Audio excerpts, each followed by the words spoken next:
Bom, falar um pouco para vocês então sobre a falha terapêutica da terapia antirretroviral.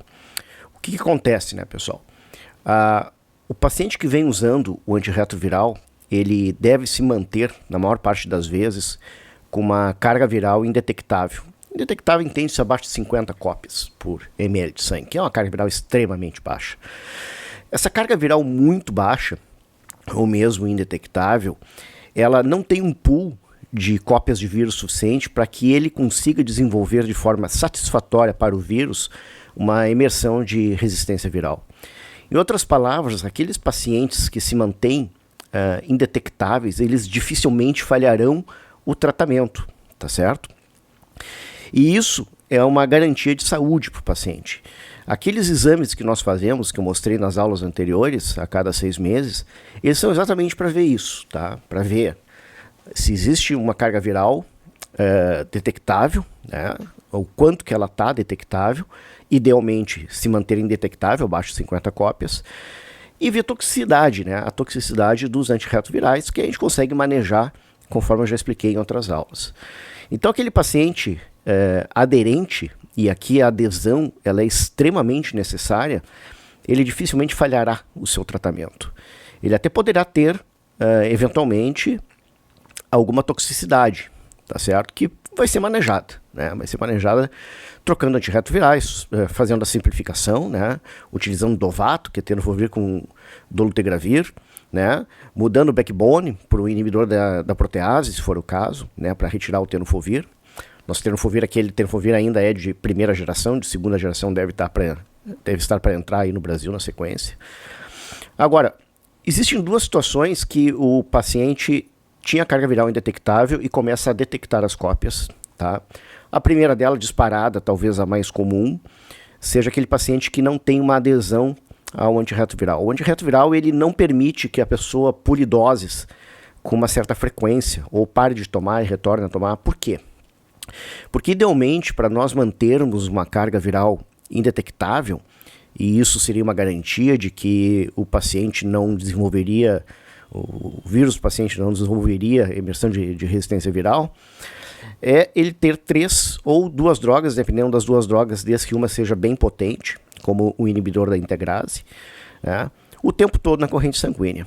Se o paciente está tomando, por exemplo, 3 drogas, aquele comprimido, por exemplo, 3 em 1, tenofovir, lamivudina e efavirenz, tá?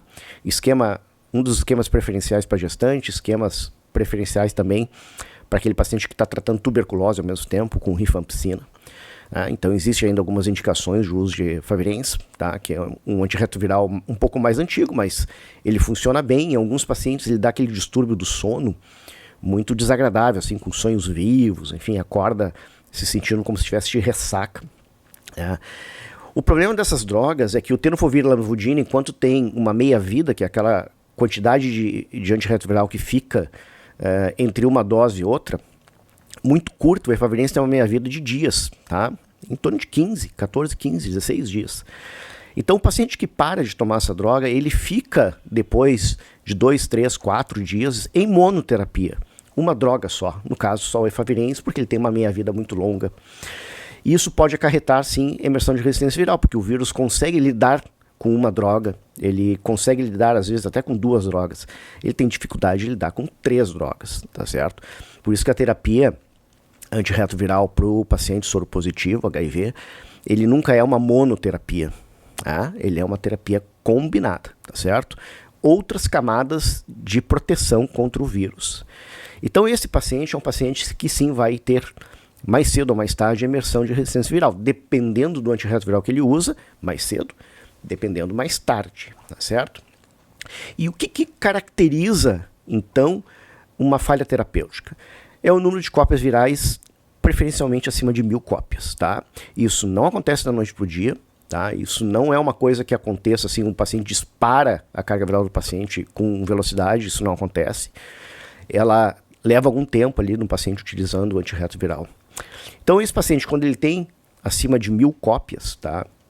Ele tem que genotipar, tá? Ele faz a genotipagem é um teste de sensibilidade aos antirretrovirais. E aí, no menu da genotipagem, a gente capta as mutações que esse vírus já apresenta. A gente eventualmente bota num software para descobrir qual é o melhor esquema terapêutico para esse paciente e fazemos a mudança do antirretroviral.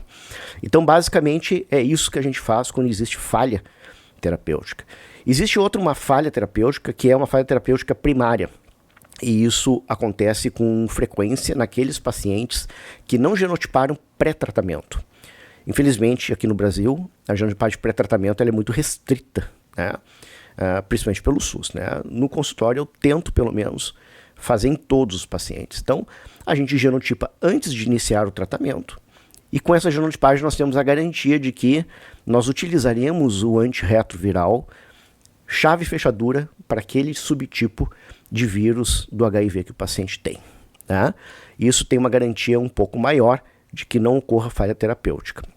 O primeiro esquema antirretroviral é sempre o melhor esquema, né? Principalmente naqueles pacientes onde o vírus é selvagem, o vírus não foi exposto a nenhum tipo de coquetel ainda, ele não tem mutações desarquivadas para resistência ao antirretroviral. O segundo esquema terapêutico ele já é um esquema um pouquinho mais complexo, eventualmente, mas ele é um esquema, isso quando falha, tá? Mas ele é um esquema ainda muito bom. As linhas de resgate, aí, terceiro, quarto tipo de tratamento, aí já são tratamentos de antirretrovirais muito mais, muitas vezes mais antigos. E aí a gente tem uma dificuldade maior ainda, não de lidar com a carga viral, mas de lidar com a aderência do paciente, porque fica ruim de tomar, tá? Fica difícil de tomar. Então, o que eu quero dizer nesse vídeo é que a aderência ela é essencial para proteger o paciente de emersão de resistência viral, certo? A aderência é essencial.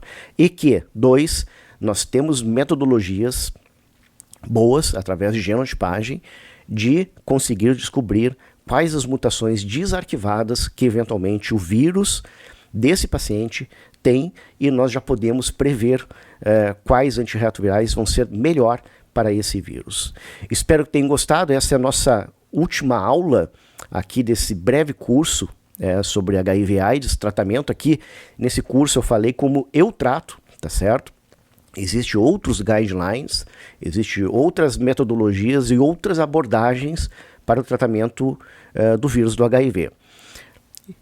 Esse que eu falei para vocês aqui é aquilo que eu utilizo na grande, enorme maioria dos meus pacientes, numa jornada aí que eu já estou aí há praticamente 20 anos lidando com isso. E eu digo para vocês, raros pacientes falham o tratamento desde que eles tenham adesão, tá certo? Enquanto tiver adesão, a carga viral será muito baixa e esse pool de vírus ele não terá muito provavelmente a capacidade de desenvolver resistência viral. Espero que tenham gostado e se gostaram, não deixe de comentar aí com a gente o que você achou desse curso todo. Um grande abraço a todos, sou Renato Cassol, médico infectologista.